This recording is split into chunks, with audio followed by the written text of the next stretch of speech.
Bismillahirrahmanirrahim. Assalamualaikum warahmatullahi wabarakatuh. Hari yang cerah ini, tanggal 14, ini mediasi akhir. Mediasi akhir ini tetap pihak yang kami gugat, yaitu Jokowi atau Presiden, tidak memberikan kuasa tanda tangan basah. Justru itulah makanya ini perdebatannya agak panjang. Saya kira perdebatan ini mungkin bisa dijelaskan oleh beberapa pihak. Salah satunya sekarang mungkin Prof. Egy yang bisa menyampaikan dulu. Prof, silakan Prof. Bismillahirrahmanirrahim. Assalamualaikum warahmatullahi wabarakatuh. Ada beberapa hal. Satu, mediasi gagal. Jadi insya Allah sidang masuk pokok perkara tanggal 4 Januari tahun depan. Jadi setahun lagi. Hanya perlu diketahui oleh masyarakat secara umum, gagalnya mediasi dikarenakan Jokowi tidak menghormati undang-undang. Bahkan Jokowi melanggar pasal 9 Undang-Undang Dasar 45 yang menyatakan sumpah jabatan sebagai presiden demi Allah akan menjalankan undang-undang sebaik-baiknya dan seluruh-seluruhnya demi nusa dan bangsa. Itu janji Jokowi waktu dilantik sebagai presiden 2 kali dan disaksikan di belakangnya dengan Al-Quran. Jadi pertanggungjawabannya berat ke hadapan Allah. Apa yang dilanggar? Jokowi tidak mengikuti aturan hukum. Menurut HIR pasal 123 ayat 1, siapa yang digugat tentunya harus memberi kuasa kepada yang dikuasakan dengan tanda tangan basahnya, kecuali si yang digugat itu hadir, tidak perlu pakai surat kuasa. Itu HIR. Nilainya, statusnya lebih tinggi dari Kepres. Jadi jelas terang benderang di sini orang suruhan Jokowi dalam arti merasa dapat mandat dari Seknek, juga dapat dari Jaksa Agung berdasarkan kepada Kepres. Itu yang kami tolak, karena tidak ada mekanisme surat kuasa atas dasar Kepres, tidak ada. Ya, hukum tidak mengajarkan demikian.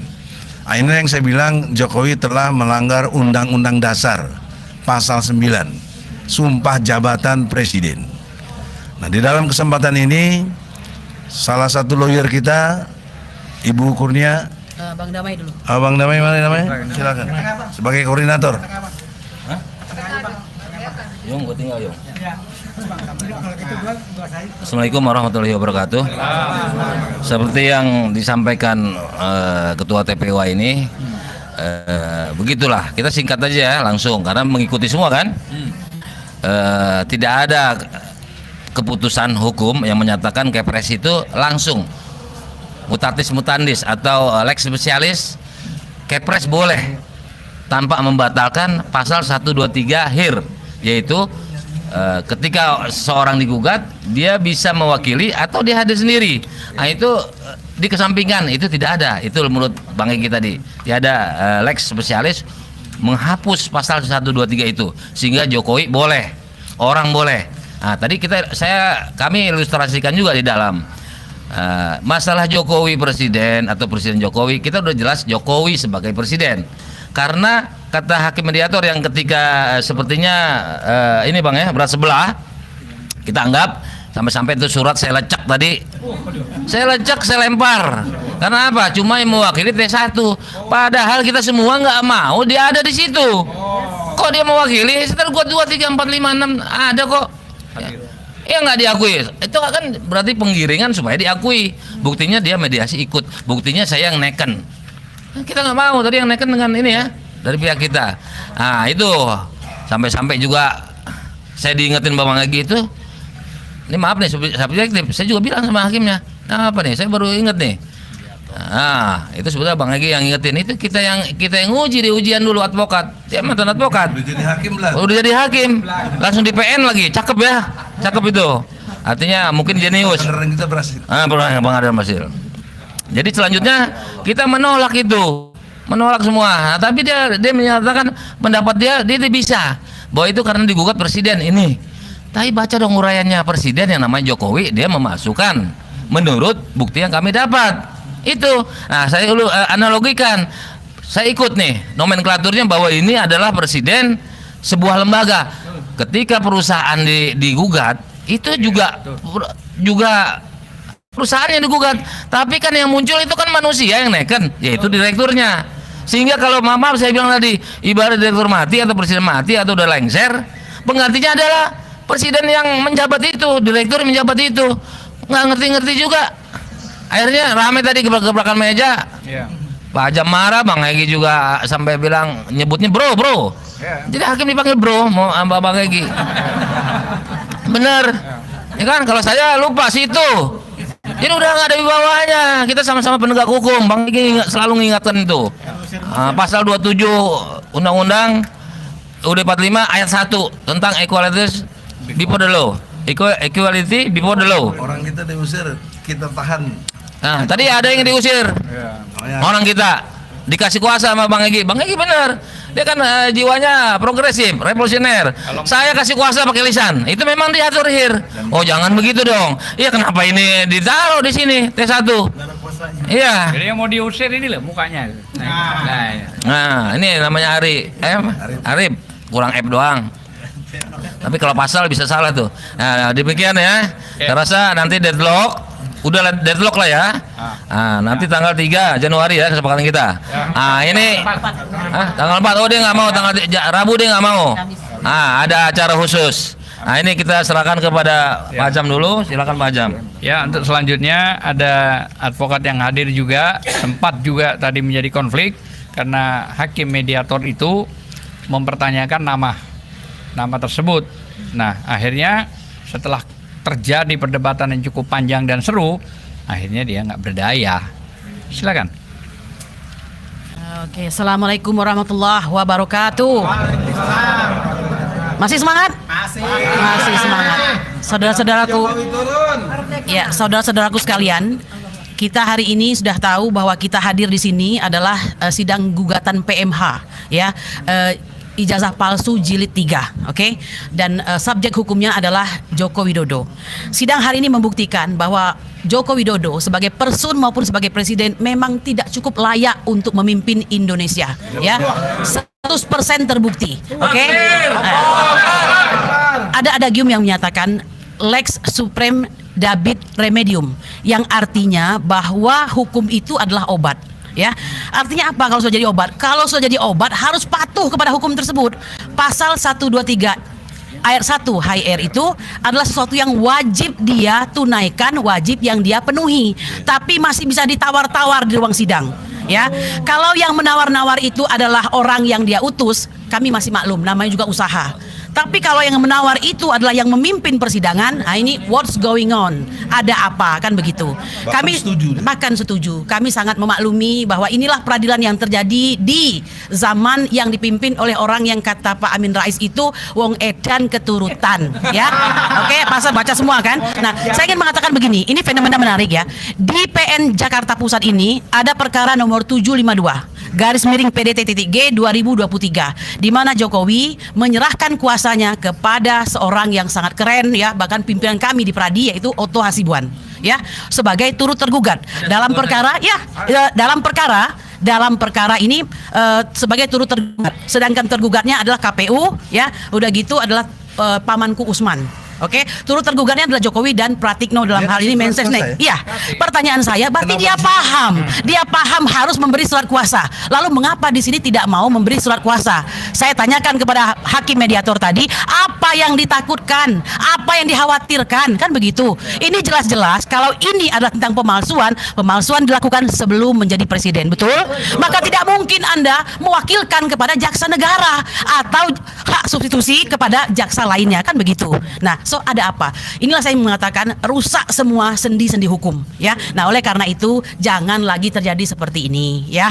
Oke. Nah, jadi dan perlu Anda ketahui, Abang Egy dalam podcastnya juga mengatakan Ibu Megawati rendah hati kok, ketika ada masalah dia mengutus Trimedia Panjaitan, betul nggak, Bang? Lalu SBY ketika ada masalah Palmer Situmorang, ya. Lalu Pak Habibie kalau mau mengutus jaksa negara itu perkara dia di Tun sana tentang seorang pengusaha yang saya buka lagi nih memorinya, ya, yang memprotes bahwa keberadaan Habibie sebagai presiden itu harus dipilih oleh MPR, bukan menggantikan Soeharto pada saat itu. Oke? Nah, jadi sebenarnya kita semua tahu hukum. Fakta notoir itu sudah ada semuanya. Tapi apa yang terjadi jika kau punya kuasa ternyata bisa berbuat apapun juga, tapi tidak akan terjadi pada perkara yang diurus oleh TPUA di bawah pimpinan Egy Sujana Mastal SH MSI. Betul. Saya kira demikian saja. Terima kasih banyak. Ya. Oh, dari sini dulu. Ini. Jadi perlu saya luruskan soal tadi yang bicara soal mandat Kepres dari Jaksa Agung menyerahkan ke Pratikno Seknek itu mandat. Nah, sekarang mandatnya yang dari Jokowi ini yang nggak ada, terpotong. Terus bagaimana proses hukum itu bisa berjalan? Nah, saya kira dalam hal ini prinsipal lah juga membantu untuk menjelaskan keributan tadi. Ya, baik.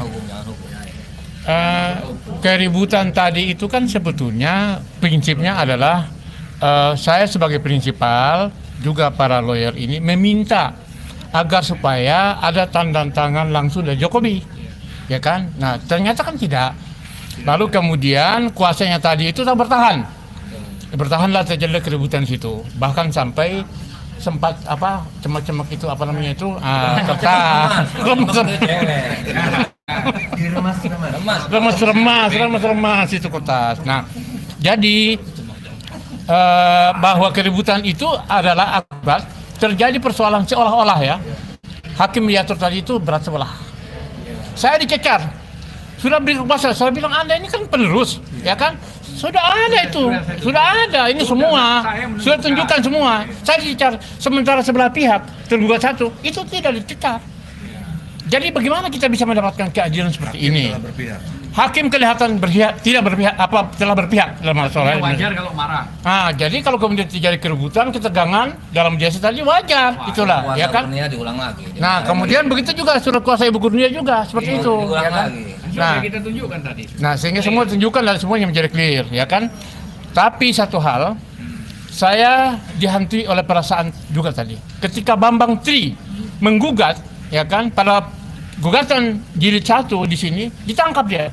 Makanya tadi saya juga meminta dicatat, tolong setelah dari sini saya keluar jangan sampai saya diculik atau ditangkap, ya kan, sebagaimana Bambang Tri, ya kan. Lah ini yang perlu saya tegaskan juga, ya kan. Dituangkan dalam catatan. Dituangkan dalam catatan supaya tolong saya diberikan perlindungan undang-undang, ya kan.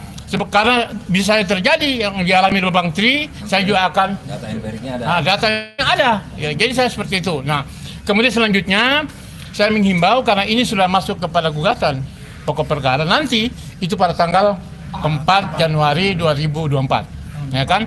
Tapi saya punya keyakinan bahwa Ibu Kurniati mengatakan 1000%, bukan 100 lagi, 1000% Jokowi tidak punya jasa. Kalau jasa nggak mungkin begini ceritanya ini, nggak mungkin. Tapi tunjukkan urusan 5 menit, kan itu masalahnya. Nah, jadi kalau kita cerita etika, bagaimana presiden tidak punya jasa itu kok bisa jadi presiden 2 periode? Presiden ilegal. Presiden ilegal, ya kan? Nah, jadi oleh sebab itu, wahai rakyat Indonesia, ini loh fakta bahwa Jokowi sebetulnya tidak punya jasa. Kalau jasa nggak mungkin seperti ini caranya. Sekian. Assalamualaikum warahmatullahi wabarakatuh. Ada satu hal penting tadi dalam satu peristiwa di ruangan, saya tantang jaksa karena dia jaksa mewakili negara, pengacara negara. Tantangan saya karena dia bicara. Dalam perdata, siapa yang menuduh dia harus membuktikan. Nah, dia kan menuduh kita karena kita menuduh Jokowi jasanya palsu. Kita harus buktikan. Dia lupa bahwa ini jilid ketiga. Jilid pertamanya itu tahun lalu, ya, kita menggugat Jokowi di sini juga Jakarta Pusat. Tapi Bambang Tri tadi ditangkap, Gus Nur ditangkap. sehingga kehilangan momentum untuk membuktikan dan memberikan saksi. Saya cabut, sebab kalau saya paksakan pasti kalah, nggak ada bukti, nggak ada tidak bisa membuktikan. Nah, dilalahnya Allah Maha Kuasa memang ingin ditunjukkan yang sebenarnya. Jokowi memerintahkan, udah pasti ya, jaksa atau polisi menangkap Bambang Tri. Nah, kalau Bambang Tri dan Gus Nur ditangkap berarti jadi peristiwa pidana. Makanya saya cabut. Nah, kalau peristiwa pidana, hak pembuktian ada pada jaksa yang masuk dari unsurnya polisi, BAP. Nah, ketika dibuktikan di Pengadilan Negeri Solo, saya panggil jaksa, saya panggil juga saksi-saksi lain ke depan hakim. Saya nanya pada mereka, mana ijazah asli Jokowi? Jaksa komentarnya hanya sederhana, saya cuma ada ini bang, yang dapat dari polisi. Ini tuh apa? Fotokopi ijazah Jokowi yang dilegalisir. Saya tanya lagi, kalau ada fotokopi yang dilegalisir, aslinya ada dong? Nggak bisa jawab, nggak ada. Nah, tantangan saya tadi di sini kepada jaksa, kami sudah buktikan 5 bulan penuh sidang di Surakarta. Sekarang saya buktikan kepada kalian, depan kau nih, jaksanya nih, mana ijazah asli Jokowi? Mana? Bawa sini. Masuk kita pokok perkara. Selesai. Nggak bisa dia. Betul lah kata Muslim, 1000%, mungkin 1.000.000% Jokowi nggak punya ijazah. Kalau punya segera tunjukkan. Nah, sekarang ada sesepuh kita terakhir, bagaimana dia sama-sama dari orang Jawa, Solo sana ini. Kenalin namanya. Assalamualaikum warahmatullahi wabarakatuh. Saya sebagai Ketua PWJI, Paguyuban Warga Jogja Istimewa, yang memberikan pemahaman hukum kepala desa seprovinsi DIY. Mengapa? Keistimewaan Yogyakarta adalah pernah membiayai pendirian negara ini dari tahun 1945 sampai 1955. Itu pemilu pertama. Kenapa? Karena NKRI berdiri belum punya APBN. Ditanggung oleh Kasultanan Mataram Islam Ngayogyakarta Hadiningrat. Sehingga pendirian negara ini didirikan oleh rakyat. Rakyatlah pemilik negara ini, maka disebut berdaulat. Ayo perang usir penjajah. Itu disebut kedaulatan rakyat. Ketika declare proklamasi merdeka menjadi kedaulatan negara. Nah, jadi anak-anak milenium semua se-Indonesia yang saya cintai, contoh apa yang terjadi fenomena sekarang, yaitu ijazah palsu. Saya kenalkan Mbah Sri Samin. Saya lahir di Blora, yaitu leluhur saya juga pahlawan yang mengusir penjajah. Samin Suro Sentiko. Semua jenderal tahu bahwa Samin mengalahkan Belanda tanpa perang, tapi Belanda penjajah itu diajak jujur, Belanda kalah. Nah, sekarang fenomena sejak merdeka sampai sekarang terjadi. Saya bertahun-tahun, berpuluh-puluh tahun gerakan Indonesia Jujur. Nah, sekarang terjadi ada ketidakjujuran, bahkan cara pengadilan terjadi abuse of power, justitia in absentia. Ini saya warga Jogja yang katanya Jokowi kuliah di Fakultas Kehutanan UGM. Dosen namanya Pak Kasmujo diakui sebagai dosen pembimbing skripsi. Lalu Bambang Tri mencari saya. Saya tanya, kamu wong Blora, aku wong Blora. Ojo ngisin-ngisini wong Blora. Sebab leluhur kita podo-podo wong Blora ngalahke Londo tanpa perang, yaitu jujur. Nah, kemudian kalau kamu punya bukti-bukti asli, lanjutkan untuk kejujuran. Namun ketika kamu nggak punya bukti, mundur. memalukan saya sebagai sesepuh Yogyakarta. Nah, intinya ya, bahwa Pak Kasmujo akhirnya dimintai surat pernyataan oleh Bambang Tri. Pak Kasmujo ternyata tanda tangan menyatakan diri bahwa tidak pernah menjadi dosen pembimbing skripsi Jokowi. Terbukti. Jokowi jasanya palsu. Ya. Pak Kasmojo Pak Kasmujo itu masih urip. masih hidup, beliau masih hidup. Dosen UGM ya. Dosen UGM Fakultas Kehutanan. Lalu ada lagi, Ini bisa jadi saksi nih. saya nguber ke SMA 6 Yogyakarta, asal sekolah Hari Mulyono. Notabene Hari Mulyono adalah suami Idayati. Loh, dari mana taunya? Surat nikah Idayati ketemu. Nah, memang benar Hari Mulyono adalah suami Idayati. Ini sandiwara apa lagi? Nah, kemarin Jadi pagi, di ijazah itu fotonya Hari Mulyono. iya, di ijazah itu fotonya Hari Mulyono. Apa SMA apa? Ijazah UGM, yang UGM. Bentar. Jokowi mengaku dari SMA 6 Solo. Solo yang betul, bukan Solo, tapi Solo. Nama desa kecil Solo. Berdirinya Kasunanan Mataram Islam Surakarta Hadiningrat. Areanya Jogja. Solo, Surakarta. Ya. Jadi sahabat saya juga Hari Mulyono kan dari SMA 6 Jogja, Nah. bukan Solo. Ya. Coba jangan lompat-lompat di ya, sini. oke. Jadi gini, sahabat saya di SMA 6 Yogyakarta itu tanya, mana ada di sini siswa namanya Joko Widodo? Semua tanya. Bahkan tadi yang tua itu SMA 6 Yogyakarta. Coba ke sini tadi. Ada yang tadi ya. Ada. Sekarang nunggu di parkiran. Dia menyatakan nggak punya adik kelas yang namanya Joko Widodo. Tolong dipanggil itu. Ya, Kalau bisa. jadi itu. Dan beliau kemarin sudah saya bicara dengan Profesor Dr. Egy Sujana SHMSI. Bisa jadi saksi. Beliau siap menjadi saksi. Nah, jadi semua akan terungkap. Hari ini kita didoakan orang se-Indonesia, saudara se-Indonesia, tentang gerakan Indonesia jujur. Ya. Maka dalam hal ini jangan sampai kita mati dalam keadaan bohong. Tapi kita mati dalam keadaan jujur, kebenaran Tuhan. Tuhan itu benar. Hantu itu salah. Kebenaran Tuhan bukan pembenaran hantu. Tuhan itu benar, hantu itu salah. Tuhan itu baik, hantu itu buruk. Tuhan itu jujur, hantu itu bohong.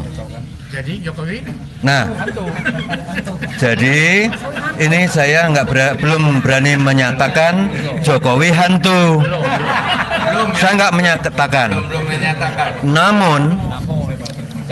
Namun apa Jokowi ini banyak melakukan PMH, perbuatan melawan hukum.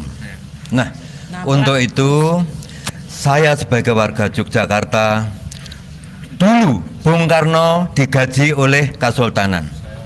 Menteri, seluruh kabinetnya, kepala lembaga tinggi negara termasuk pengadilan, Mahkamah Agung, semua digaji oleh Kesultanan Jogja. Kemudian Bung Karno memberikan surat keistimewaan nomor 1 Tapres nomor 1 tahun 1945 tentang keistimewaan Yogyakarta dan keistimewaan hak Surapraja Surakarta Hadiningrat, karena Benteng Baluarti Yogyakarta Hadiningrat Kesultanan dengan Surakarta itu bersaudara, disebut Hadiningrat. Maka keistimewaan itu ada di dua Benteng Baluarti. Namun kala itu ada namanya Barisan Banteng tahun 1945 dipimpin oleh Sudiro membunuh kerabat keraton Surakarta, menculik dan membunuh 9 orang. Saya punya arsip itu. Nah, sehingga dalam hal ini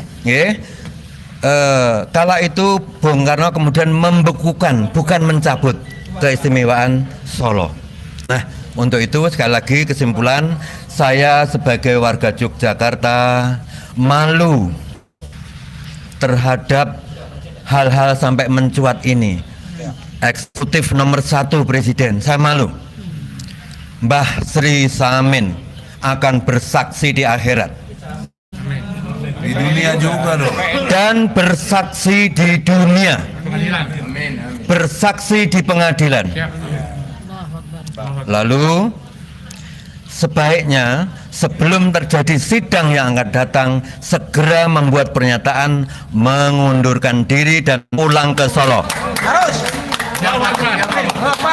Kami malu, warga Yogyakarta, ada sahabat saya juga dari Solo malu datang ke Jakarta tapi membawa ijazah yang tidak jelas. Sekian dari saya. Sudilah kiranya memaafkan atas gobloknya saya. Ya. Saya goblok karena saya dari Wong Samin. Karena yang punya hak pinter hanya Allah. Allahu Akbar. Jadi kalau sudah Allahu Akbar, kita semua ini kecil. Presiden itu kecil. Negara ini kecil. Jokowi kecil. Yang termasuk Jokowi ini kecil. Yang besar adalah Allah. Demikian, Allahumma amin. Allahu Akbar. Assalamualaikum warahmatullahi wabarakatuh. Salam. Ini sekaligus saya meminta klarifikasi dari Ketua BEM UGM yang menyatakan bahwa Jokowi adalah alumnus UGM yang memalukan dan menjijikan, ya kan? Saya jelaskan. Nah, jadi kemudian Jokowi memberikan pernyataan menyampaikan agar supaya berhati-hati, perlu etika terhadap pernyataan Ketua BEM Gibral ya itu. Jadi sekaligus saya mengundang saudara Ketua BEM UGM agar supaya hadir pada tanggal 4 Januari supaya membuktikan apakah betul saudara Joko Widodo itu adalah alumnus UGM, ya kan? Ya, kalau memang tidak betul, Anda harus ralat Anda punya pernyataan itu, karena sudah sidang 3 kali jilid, tidak 3 jilid sidangan, tidak pernah muncul ijazahnya itu. Bagaimana Anda mengklaim bahwa Joko Widodo itu adalah alumni? Satu.